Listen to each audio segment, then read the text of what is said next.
Shalom Bapak Ibu Saudara yang kasih dalam Tuhan Yesus Kristus.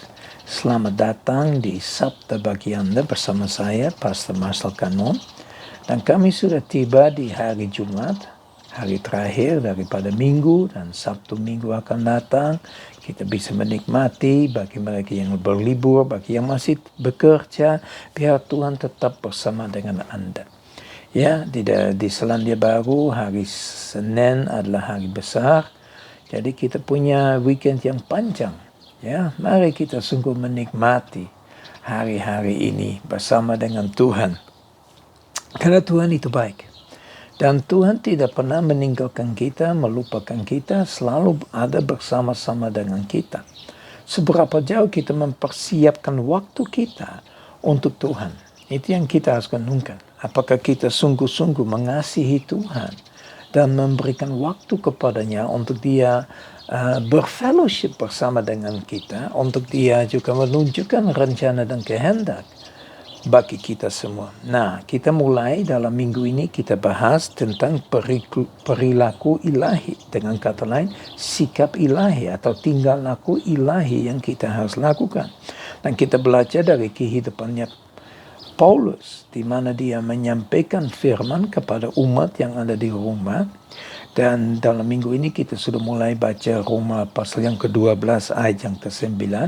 Dan kemarin kita mulai bicara dengan ayat yang ke-10, di mana dikatakan hendaklah kamu saling mengasihi sebagai saudara. Jadi khususnya di dalam keluarga Tuhan, kita harus sadar bahwa kita adalah saudara-saudara seiman, ya, saudara-saudara laki-laki, saudara-saudara perempuan.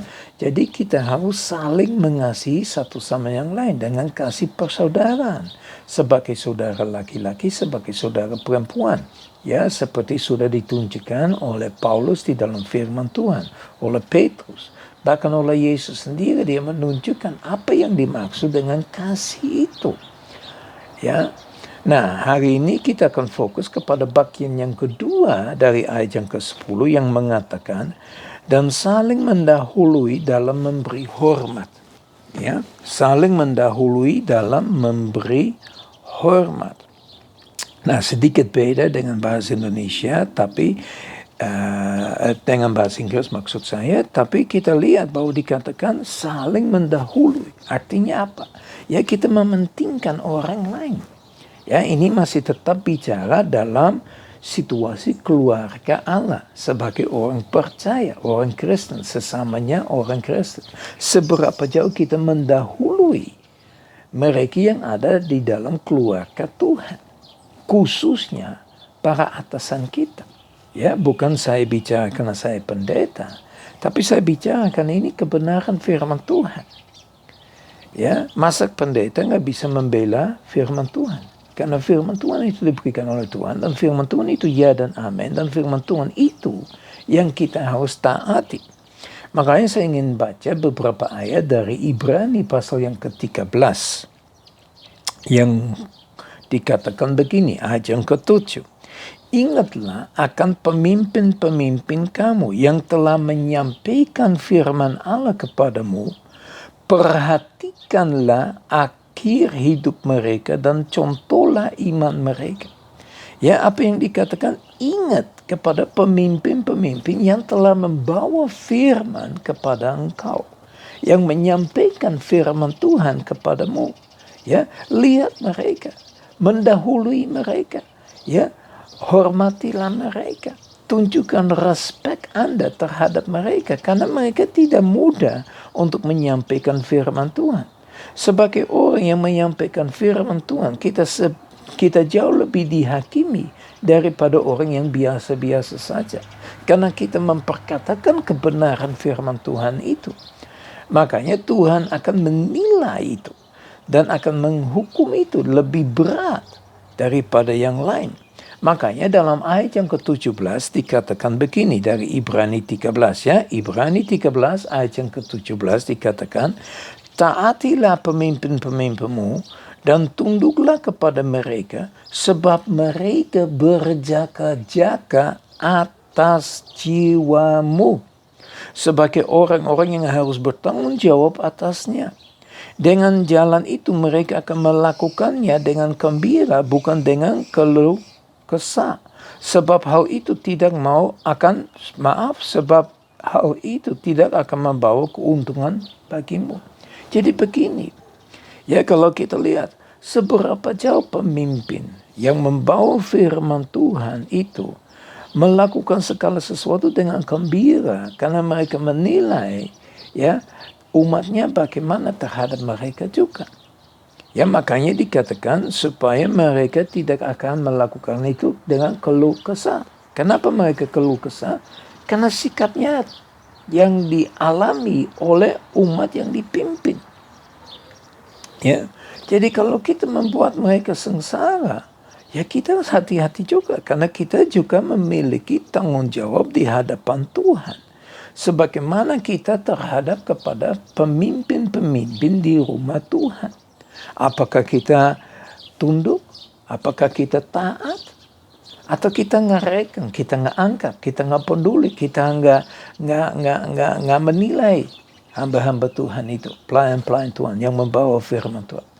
Bapak Ibu Saudara yang kasih dalam Tuhan Yesus Kristus, jangan pikir bahwa membawa firman itu simsalabim.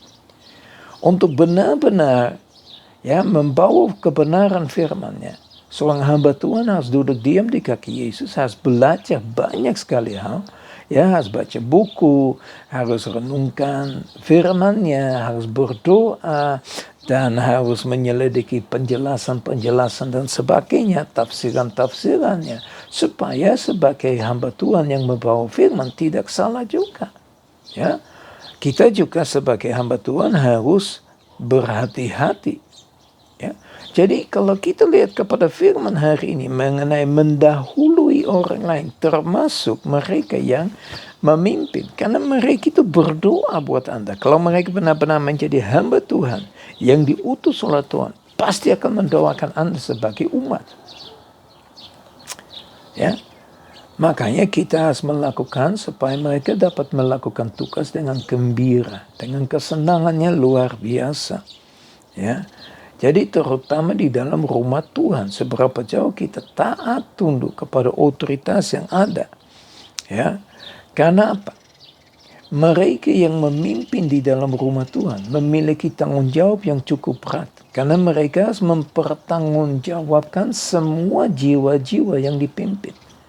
Ya, kecuali seorang pemimpin sudah memberitahukan tegas kebenaran firman Tuhan, tapi orang itu tidak mau terima, yaitu urusan orang itu. Tapi kalau kita sebagai hamba Tuhan hanya membicarakan hal yang baik, yang positif, dan tidak pernah mau bicarakan hal yang tidak baik, hal yang dosa, ya, hal yang akhir zaman, neraka dan sebagainya, kita nggak seimbang dengan kebenaran firman Tuhan, dan kita memiliki tanggung jawab di hadapan Tuhan. Kenapa kita nggak menyampaikan hal-hal begini? Ya, banyak orang tidak berani bicara tentang dosa, tidak berani bicara tentang neraka karena mereka takut jemaat. Karena kalau mereka bicara, ya mungkin jemaatnya hilang. Dengan mereka hilang, ya mungkin mereka ada hal yang lain yang dipikirkan. Ya. Jadi ada satu pertanyaan yang saya mau lemparkan kepada Anda saat ini. Apakah Anda membuat kehidupan daripada seorang pemimpin gereja mudah atau sulit? Enak atau tidak enak? Coba Anda memikirkan sendiri. Kalau Anda menjadi pemimpinnya, kalau Anda ada di dalam sepatu orang itu, ya, dan menghadapi Anda, ya, coba Anda memikirkan. Coba, ya, kalau Anda menjadi pemimpin atau seorang jiwa seperti Anda sendiri, bagaimana Anda melakukannya? Gampang? Tidak. Jujur ngomong, menjadi pemimpin gereja itu tidak mudah. Sama sekali tidak mudah. Ada 1001 sikap yang berbeda-beda. Semua ada kemauan yang berbeda-beda. Untuk benar-benar melakukan tugas yang dipercayakan, seorang hamba Tuhan harus benar-benar mencari Tuhan terus-menerus. Ya, mari kita membuat perjalanan daripada seorang hamba Tuhan, seorang pelayan, seorang pemimpin mudah. Ya, jangan kita terlalu rewel. Jangan kita juga menjadi orang yang menolak langsung. Tapi kan mari kita menghormati, belajar menghormati mereka yang memimpin kita di dalam rumah Tuhan. Ya, mari kita berdoa. Bapa kami di surga, kami bersyukur muliakan Engkau Tuhan. Kami datang di hadapan Engkau dan kami berterima kasih untuk Engkau ingatkan kepada kami kembali. Supaya kami menghormati sesama saudaranya, khususnya mereka yang ada di dalam rumah Tuhan yang memimpin kami. Yang telah mempersiapkan firman buat kami, yang telah berdoa bagi kami Tuhan. Tuhan, kami serahkan mereka ke dalam tangan Engkau Tuhan. Bagi pemimpin-pemimpin gereja yang membawa firman, mereka dipimpin oleh kuasa Roh Kudus. Mereka berserah kepada Engkau dengan sungguh-sungguh. Mereka mengandalkan Engkau dalam seluruh aspek kehidupannya. Biar mata mereka tertuju kepada Engkau. Kami juga berdoa Bapa untuk umat supaya mereka belajar untuk menghormati. Bukan untuk selalu mengkritik, untuk selalu negatif, tetapi supaya mereka juga belajar untuk memberitahukan hal-hal yang baik, yang positif bagi pelayan-pelayan. Tuhan, biar kami saling mendahului satu sama yang lain. Semuanya ini untuk kemuliaan nama-Mu saja. Terima kasih Bapa, dalam nama Yesus kami berdoa. Haleluya. Amin. Ya Bapak Ibu Saudara yang kasih dalam Tuhan Yesus Kristus, saya berdoa supaya berkat dari Allah Bapa kami yang di surga, ya, kasih sempurna di dalam Yesus Kristus, persekutuan yang manis dengan Roh Kudus, menyertai kita semua, mulai saat ini sampai Maranatha Tuhan Yesus datang kembali, bahkan sampai selama-lamanya. Haleluya. Mari kita katakan amin. Ya Bapak Ibu Saudara yang kasih dalam Tuhan Yesus Kristus, sampai besok. Ya, kita masuk lagi hari Sabtu. Ya, kita tetap merenungkan firman Tuhan. Maju terus bersama Yesus. Shalom.